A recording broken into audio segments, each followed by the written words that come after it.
Bonjour mesdames et messieurs, bienvenue encore une fois de plus en direct sur Congo Live Télévision. Nous recevons Aspirine Mouinouka, un activiste des droits humains, analyste maison, analyste Congo Live Télévision. Aspirine, bonjour, à mon arrivée. Bonjour monsieur les journalistes, bonjour à nos téléspectateurs, bonjour à nos compatriotes, bonjour à tous ceux-là qui aiment cette république partout où ils se retrouvent. Nous avons encore ce privilège de vous recevoir en exclusivité ce matin. L'ONU confirme des attaques de l'armée rwandaise, finalement en RDC. En fait, en tout cas, c'est reconnu officiellement par les experts de l'ONU, les experts confirment que l'armée rwandaise est intervenue dans l'est de la RDC directement et en soutien à des groupes armés depuis novembre 2021, selon un rapport d'experts missionné par les Nations Unies. Il faut dire en tout cas que l'armée rwandaise a lancé des interventions militaires contre les groupes armés congolais et des positions de FARDC depuis novembre 2021 et jusqu'en juin 2022, selon ce rapport transmis au Conseil de sécurité des Nations Unies. Les experts indiquent que par ailleurs que Kigali a également fourni des renforts de troupes au M23 pour des opérations spécifiques, en particulier lorsque celles-ci visaient à s'emparer des villes et des zones stratégiques. Le M23, donc mouvement du 23 mars, est une ancienne rébellion à dominante Tutsi, vaincue en 2013, qui a repris les armes fait d'année dernière pour demander l'application d'un accord signé avec Kinshasa. Depuis fin mars, la fréquence et l'intensité des combats ont augmenté drastiquement et le M23 s'est emparé des pas du territoire de Rutshuru jusqu'à une dizaine de kilomètres au nord de Goma, la capitale provinciale du Nord Kivu. Les rapports du groupe d'experts bat en brèche les dénégations des autorités rwandaises et détaillent, preuve à l'appui, l'implication directe du Rwanda, en tout cas avec toutes les attaques sur les sols congolais, donc en soutien avec les FARDC. Vous avez suivi, ça c'est une dépêche de nos confrères de l'actualité précédée, avec l'AFP et l'agence France Presse, qui ont eu en tout cas consulté ces rapports d'experts des Nations Unies. En fait, l'ONU en tout cas reconnaît qu'il y a Kigali qui intervient militairement sur notre sol congolais et qui attaque la RDC et qui a fait des milliers de déplacés aujourd'hui qui vivent dans de mauvaises conditions sur le sol congolais. Comment vous analysez cela et pourquoi aujourd'hui que l'ONU accepte malgré tous les éléments que la RDC a pu démontrer? On a vu des tenues militaires, des uniformes de l'armée rwandaise, des munitions, des armes, tout a été en tout cas, même des militaires qui ont été d'ailleurs arrêtés sur le sol congolais, mais Kigali a toujours démenti, nié toujours ces faits-là, mais il y a des experts maintenant, il y a l'ONU qui reconnaît cela. Comment vous analysez cela, M. Spar? Monsieur les journalistes, ce rapport, nous devons l'analyser dans 3 à 4 volets.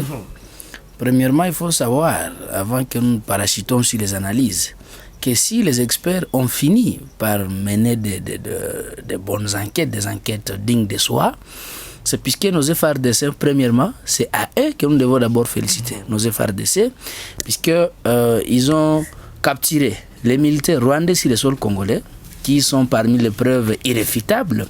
Ils ont capturé des munitions qui sont aussi parmi les preuves irréfutables, puisqu'on connaît tel numéro d'armes, telle série d'armes, c'est pour tel ou tel autre pays. Deuxième des choses, nous devons aussi féliciter la population congolaise, puisque cette ONU disait de ne pas avoir de preuves. Et aujourd'hui, comment l'ONU peut finir par montrer ces preuves qu'il détenait et qui étaient des preuves confidentielles? C'est qu'aujourd'hui, nous autres, on s'est dit, si cette MONUSCO aujourd'hui parvient à accepter, c'est puisque la population congolaise, c'est puisque l'armée congolaise, c'est puisque tout le monde, nous nous sommes unis et nous avions dit il faut bouter l'ennemi hors état de nuire, puisque nous considérons aujourd'hui la MONUSCO comme le premier suspect. Et même aujourd'hui, ils viennent de confirmer qu'ils sont les premiers suspects, puisqu'ils détenaient toutes ces preuves et ils ne voulaient pas les mettre à la toile pour que tout le monde puisse le voir. Et pourquoi? Alors, c'est qu'ils ont compris Non, à l'époque, ils ne voudraient pas puisque ils avaient l'air contentieux, ils avaient les intérêts qu'ils gardaient au Rwanda. Puisque, excusez, quand ces rebelles volaient nos minerais, exploitaient nos ressources illégalement, ils les vendaient à cette MONUSCO. Et puisque les Rwandais garantissaient à cette MONUSCO beaucoup d'intérêts. Et ils ont compris aujourd'hui que la carte commence à changer. Ils n'ont plus aujourd'hui droit de circuler sur le sol congolais. Et pour y circuler, ils doivent montrer réellement les vrais ennemis du Congo. Nous autres, on s'est dit, monsieur le journaliste, en tant qu'activistes, nous sommes en souffrance depuis les années 94. Donc moi-même, je suis né dans la guerre, grandi dans la guerre, à cause de cette force inutile. Puisque si la MONUSCO disait la vérité avant, comprenez que les Rwandais ne pouvaient pas blaguer avec les Congo. Et aujourd'hui, comme ils commencent à prendre conscience, mais cela ne va pas nous limiter, monsieur le journaliste. Mais ce n'est pas la première fois que l'ONU dit cela, parce que je me rappelle même en 2012-13 comme ça, encore l'ONU avait reconnu en tout cas l'intervention militaire du Rwanda sur les sols congolais en soutenant les M23. Mais après ça, aujourd'hui, il y a résilience des M23, bien que l'ONU a tardé à reconnaître cela, mais encore c'est comme une histoire qui se répète. Pensez-vous que ça va changer, quoi? Non, c'était une manière ironique qu'ils ont reconnu l'intervention du Rwanda, puisque l'ONU, ils ont ce pouvoir d'influencer les conseils de sécurité quant à la prise de décision. Mais lorsqu'ils ont reconnu ça, ils ont dit, ils semblaient avoir écrit quelque chose qui pouvait susciter la conscience du conseil de sécurité. Malheureusement, ils n'ont pas pu achever leur mission, monsieur le journaliste. Et nous, on s'est dit, même s'ils ont reconnu, nous maintenons notre position jusqu'à ce que la MONUSCO et leurs partenaires, les Rwandais, vont sentir que les Congolais, ils sont déterminés ces derniers temps. Et nous n'allons plus baisser les bras, monsieur le journaliste. Même s'ils vont reconnaître, quand on les demandait de partir, ils ont tiré sur nos populations. Et aujourd'hui, pour nous tromper, ils commencent maintenant à comprendre. Non. Donner plus tard, c'est refuser, monsieur le journaliste. Alors, au-delà de ça, après que ces rapports soient en tout cas mis à la disposition de l'opinion publique, que nous avons lu les communiqués qui a été rendu public par le gouvernement de Kinshasa, donc par le gouvernement congolais, qui a salué le travail abattu par les experts de l'ONU. Comment comprendre cela? Est-ce que c'est quelque chose à saluer? C'est comme si c'est ce que le gouvernement attendait, c'est comme si le gouvernement lui-même n'avait pas confiance à ce qu'il disait. Comment vous trouvez cela? Non, le gouvernement, en bon parent, il devrait toujours saluer ces travaux. Et d'ailleurs, sur le plan diplomatique, ça joue beaucoup de cartes. Et nous, on pense que la position du gouvernement devrait être la position de la population, puisqu'il faut savoir que les 54-53 personnes qui dirigent la République, ce n'est pas elles les propriétaires de la République, c'est nous les propriétaires de la République, les populations civiles. Et lorsqu'ils ont salué ces rapports, c'est dans le bon sens. Tout n'est pas noir, monsieur le journaliste. En saluant ces rapports, c'est qu'ils ont confiance à ces rapports, puisque ces rapports approchent normalement les vœux de la population. Nous, on voulait que cette MONUSCO soit une MONUSCO efficace, non une MONUSCO dormante, une MONUSCO inutile. Et lorsqu'ils ont produit ces bons rapports, et le gouvernement devrait à tout prix les saluer, puisque ces rapports qui racontent tout ce que disent la population. Et les populations civiles, c'est des Rutshuru. Vous savez ce qu'ils sont en train de parcourir ces derniers temps. Vous savez comment est-ce qu'ils sont en train de mourir de famine à cause de ces rebelles. Et lorsque la MONUSCO a reconnu que les envahisseurs, les agresseurs, ces terroristes 23, ils ont été soutenus par les grands criminels Kagame. Quand je parle de Kagame, je parle de Kigali. Quand même, c'est quelque chose à saluer. Nous aimerions maintenant que ces rapports, les solutions qui ont été proposées dans ces rapports soient mises en application. Mais en attendant, la MONUSCO doit quitter le sol congolais. Là, on est sûr et certain. L'ONU reconnaît la présence des militaires rwandais en RDC, son intervention. Selon vous, après cela, ça va changer quoi? Non, ça a une force diplomatique inédite. Parce que c'est une histoire qui se répète. Je vous rappelle que ça a été la même chose en 2012-13 comme ça. Moi-même, je travaille sur la loi portant amnistie. Des crimes de guerre, des infractions politiques. Alors, vous savez, cette loi d'amnistie avait gâché la paix et la quiétude en RDC. Et nous autres, nous pensons qu'il est grand temps. La MONUSCO a reconnu, et la MONUSCO qui était un allié farouche de ces terroristes.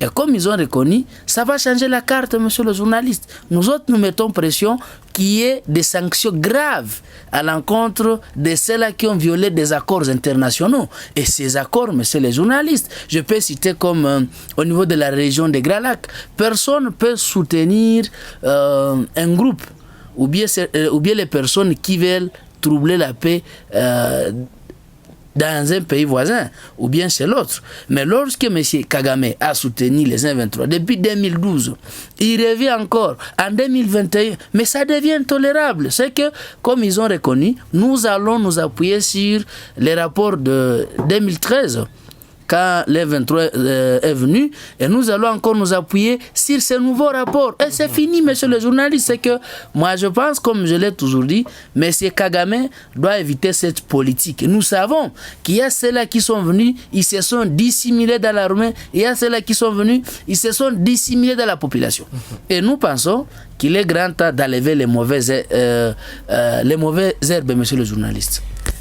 Monsieur Mathias Gilman, je crois, c'est ça, sous pression, porte-parole de la MONUSCO en RDC, sommet de quitter le pays. En tout cas, il sera expulsé. D'ailleurs, ça a été dit par le gouvernement congolais. Il y a la MONUSCO qui a réagi et qui a dit, la MONUSCO prend acte et regrette profondément la décision du gouvernement de la RDC de demander à un membre de son personnel de quitter le pays. Comment vous analysez d'abord cette décision du gouvernement congolais qui veut expulser le monsieur Mathias, celui qui avait tenu des propos, on rappelle, sur la RFI, qui avait dit que voilà, sa MONUSCO, les casques bleus n'ont pas vraiment des moyens pour faire face au M23 et qu'ils sont pris à mesure. Et voilà, aujourd'hui, en tout cas, ces propos, d'ailleurs, ça, c'est cité d'indignation, des réactions au pays. Et voilà, aujourd'hui, le gouvernement a pris son destin à main et a dit non, là, tu dois quitter le pays. Donc, voilà, comment vous réagissez cela face à cette décision qui a été prise par les Kinshasa? Nous sommes une population révolutionnaire. Nous avions fait face à l'agresseur, les Belges à l'époque, les colonisateurs. Et je ne crois pas aujourd'hui que les néocolonialismes peuvent encore, voir la place dans ce nouveau monde.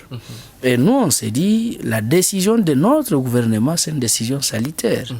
Mais il faut savoir que dans les dires, il y a les non-dires. C'est que dans les dits, il y a les non-dits. Et les non-dits étaient qu'ils ont affaibli l'armée congolaise, ils ont affaibli les rouages sécuritaires congolais, et ça, eux, ils ne peuvent plus.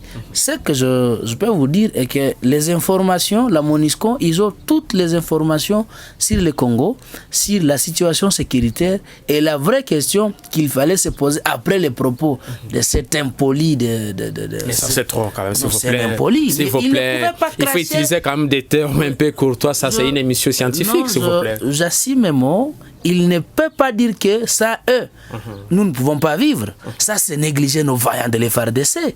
Ça, c'est cracher sur les bravoures d'un général comme Chirimwami, par exemple. Comme Chirimwami, par exemple. L'actuel général qui est dans les opérations Clément. Voilà, comme Clément. Ça, c'est craché sur nos policiers. Ça, c'est craché sur nos militaires. C'est pourquoi je les traite d'un impoli énergumène. Et j'assume mes mots.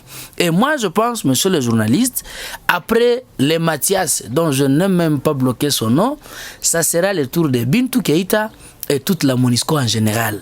C'est que je crois que cette expulsion devrait leur servir comme leçon de bien contrôler leur langage quand ils vont l'utiliser. C'est que ils doivent, comme ça se dit en Afrique, il faut tourner la langue 7 fois dans la bouche avant de parler. Nous sommes dans un pays souverain et personne ne peut nous imposer ce que nous voulons vivre. Comment tu peux dire que, à part nous, ils ne peuvent pas. Or, vous avez dit que vous ne pouvez rien. Mais c'est impossible. Il s'est contredit d'abord. Et nous, on s'est dit, cette force inutile, c'est le grand temps ou rien. Après ce fameux Mathias, que Bintou Keïta se prépare aussi à quitter le sol congolais. Mais Keïta fait bien son boulot. Hein? Non, comme quoi? Communique bien, on suivant ses propos. Quand la dame Bintou Keïta démoralise les troupes sur terrain, vous savez, le Mathias, il n'est qu'un simple communicateur. Et un simple communicateur ne peut dire que ce qui a été décidé d'aller rassembler.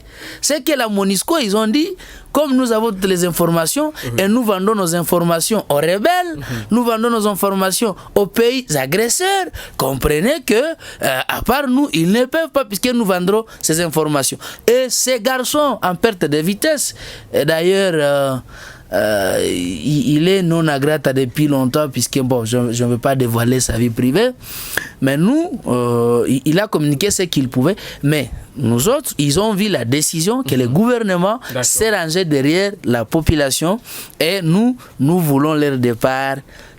C'est que personne ne puisse rester sur le sol congolais, qu'il soit du système des Nations Unies, puisque nous, on s'est dit, après avoir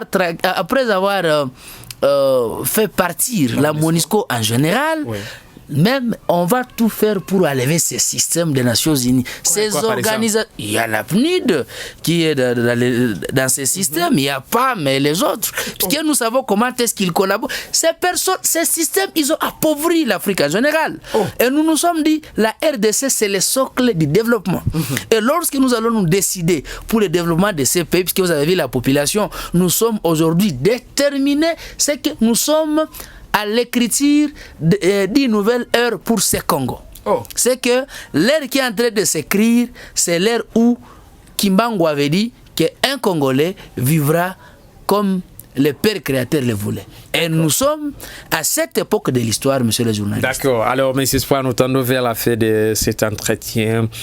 Parlons un peu de cette actualité aussi. Pour finir, les 13 victimes des manifestations anti-MONUSCO survenues les 25 et les 26 à Goma seront en tout cas inhumés aujourd'hui, vendredi. Nous sommes le 5 août. Il faut préciser en tout cas que le vice-gouverneur du Nord Kivu a fait cette annonce mercredi dernier à l'issue d'une réunion avec les délégués des familles et des victimes et les responsables des mouvements citoyens initiateurs des dites manifestations. Donc la synergie pour la campagne Zéro MONUSCO en circulation. Donc l'objectif de cette rencontre était de convenir en tout cas d'un certain nombre de dispositifs en fait d'éviter que ces rassemblements des foules ne puissent tourner à les mettre.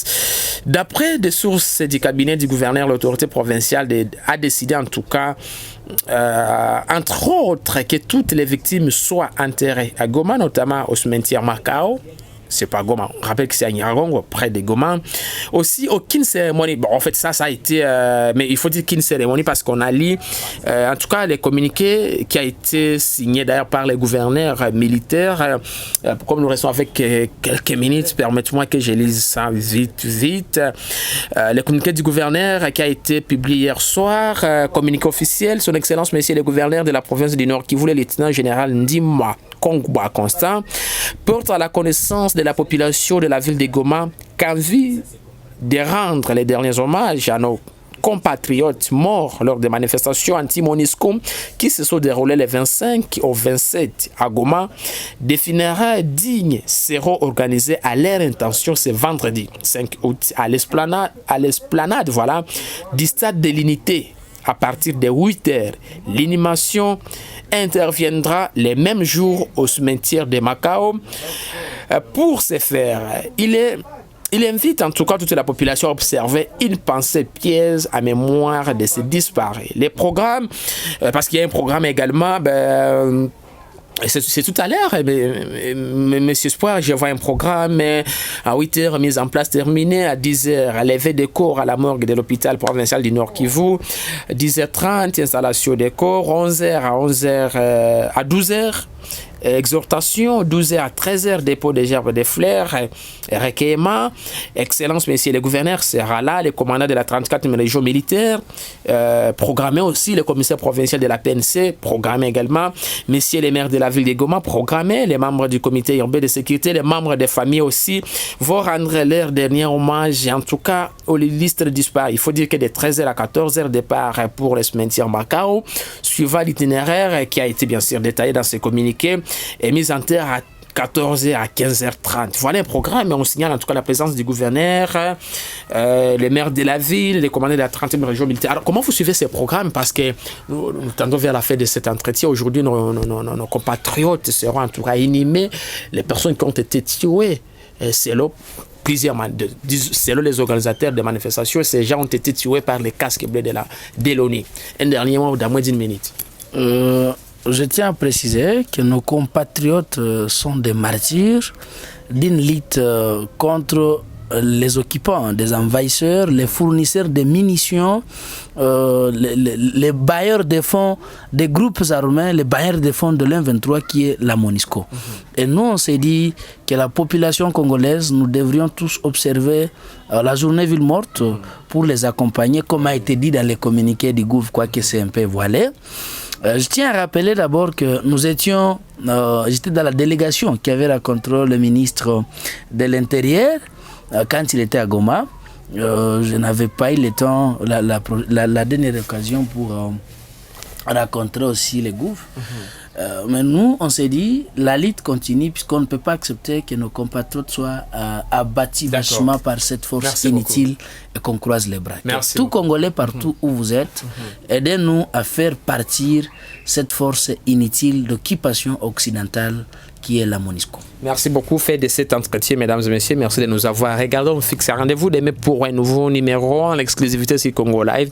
Espoir, merci d'avoir été là. Le numéro de téléphone, s'il vous plaît. Nous sommes sur le plus 243 9 92 66 42 08. Merci beaucoup. Merci. À demain. Merci. Merci.